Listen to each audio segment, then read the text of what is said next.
All right, we want to update you on what happened last week in New York. Tyra Banks says the melee in New York City that shut down tryouts for her show, America's Next Top Model, will not prevent those waiting from their shot at stardom. The model and TV host promised that every woman that you see there will get a chance at TV fame. But our next guests say that this is all about the growing obsession with fame that's starting to ruin young lives in America. Joining us now is Dr. Drew Pinsky and social scientist Dr. Mark Young, the authors of The Mirror Effect, How Celebrity Narcissism is Seducing America. Thanks so much for being here.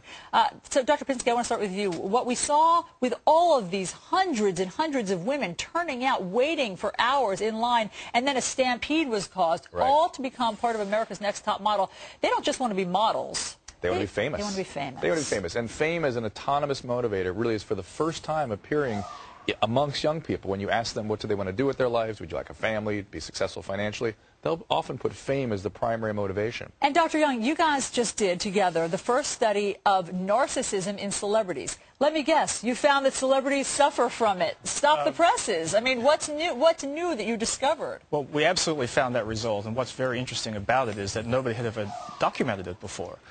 People speculate that this is the case, but the study that Drew and I conducted is really the first time that anyone has been able to get a large group of celebrities and test them with a scientific The main thing we proved also was that there's all this sort of speculation that being a celebrity causes narcissistic traits. We put that to rest once and for all. We showed there was no relationship between the degree of narcissism and the amount of time somebody had been a celebrity. People who are narcissistic need to be a celebrity. Meaning that they start with the traits like vanity. The pathology. It's really a pathology. And we found childhood trauma is exceedingly common amongst celebrities. And that's someone who treats them all the time. That was absolutely my clinical experience. So explain how that works. Something happens to you in childhood. It causes a regression or else a stuckness in an earlier pathological personality state. And we're all narcissistic when we start, but when we regress back to narcissism because of trauma, that's an abnormal state. And then the results are vanity, entitlement? Well, those are the kinds of traits, but the real results are emotional dysregulation, chronic feelings of emptiness, deep feelings of shame that they avoid, and the most significant thing that makes it more difficult to be around narcissists is they lose the capacity for empathy in certain situations, and so they don't really appreciate that other people have feelings. We had one of the wannabe contestants of America's Next Top Model on Fox and Friends last week. Listen to what she said her qualifications were. I'm going to help you. Why should you be picked? Make her like you. Look at me. It's one of our subjects. And Dr. Young, maybe speak to the fact that reality contestants, we showed something very specific about them.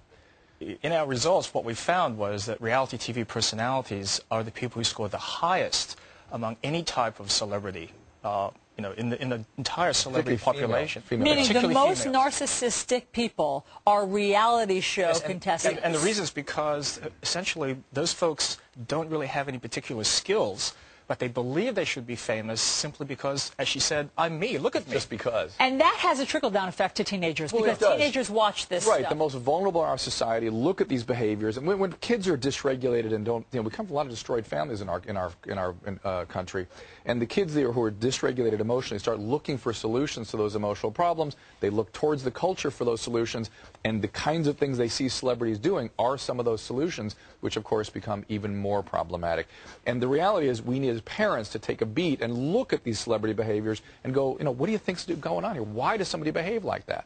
And if you want to read more about it, the book is called The Mirror Effect. It can help your kids avoid this kind of narcissism. Hopefully. Dr. Pinsky, Dr. Young, thanks for being here. Thank you.